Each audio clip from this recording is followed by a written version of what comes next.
Sports in Ghana has challenges. The main challenge for sports in Ghana is funding. As GOC, we've tried to encourage the Ministry of Youth and Sports to find other sources of funding, because we need to have a funding regime which ensures that the funding is reliable, the money is released timeously, and it's adequate to take care of the campaign needs. We have moved from development sports.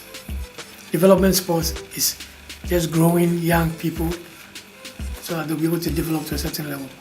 International sports at this level now is high performance.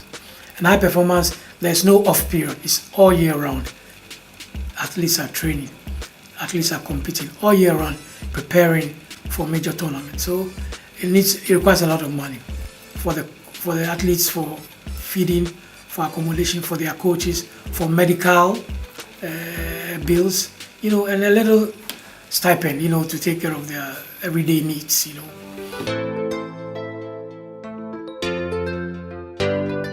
There are clear responsibilities in terms of the GOC, in terms of the Ministry of Youth and Sports, representing government, and in terms of the Ghana Olympic Committee. We are collaborators to deliver games, but sometimes there's a lot of misrepresentation, so we are misunderstood.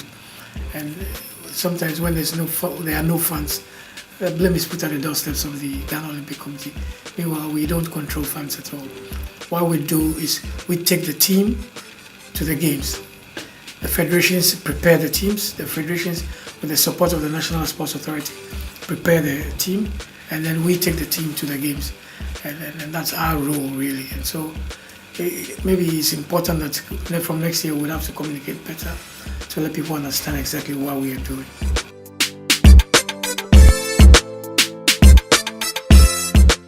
The 2014 has been an exciting year in many respects.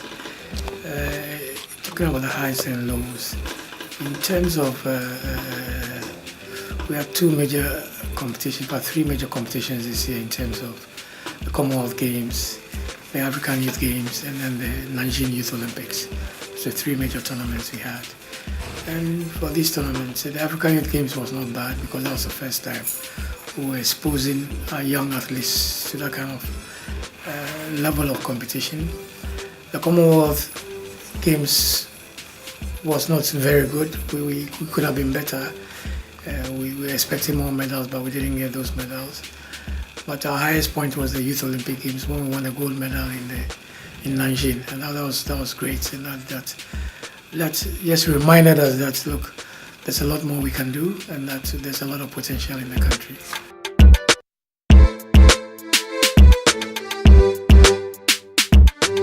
As 2014 also gave us the opportunity to do a couple of courses. We had a sports administrators course. We had technical courses for coaches. We had for rugby, basketball, and athletics. And then we had one major one for the weightlifting as well. So it's been exciting, and we believe we've helped at least 4 federations this year to improve on their technical capabilities. And going forward, every year would have some more people who would benefit from these courses as well. For all the courses that they've held, we have fully funded this from support from the Olympic Solidarity.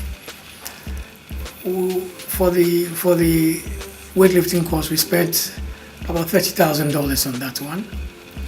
For the other courses, for athletics, for rugby, for basketball, average of about $12,000 to $15,000 per course. So that tells you that we have spent quite a bit on these courses for the federations. This is in addition to what we also gave the federations as support towards the Commonwealth Games. And we gave boxing, we gave taekwondo, disabled sport, cycling.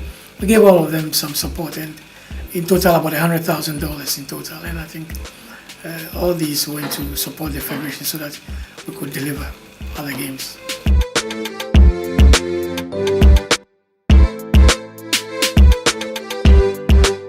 I'm expecting that, all things being equal, we'll have the highest haul of medals at the All Africa Games, because there are so many in athletics, in boxing, in taekwondo, in judo, in badminton, in weightlifting.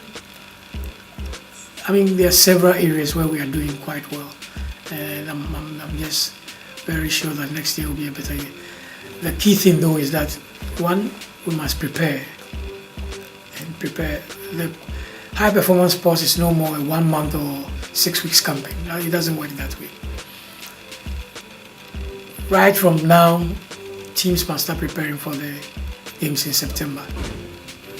Training camps, internal competitions, international competitions to prepare the team so that by the time September comes and we get to Congo Brazzaville, we'll be able to deliver.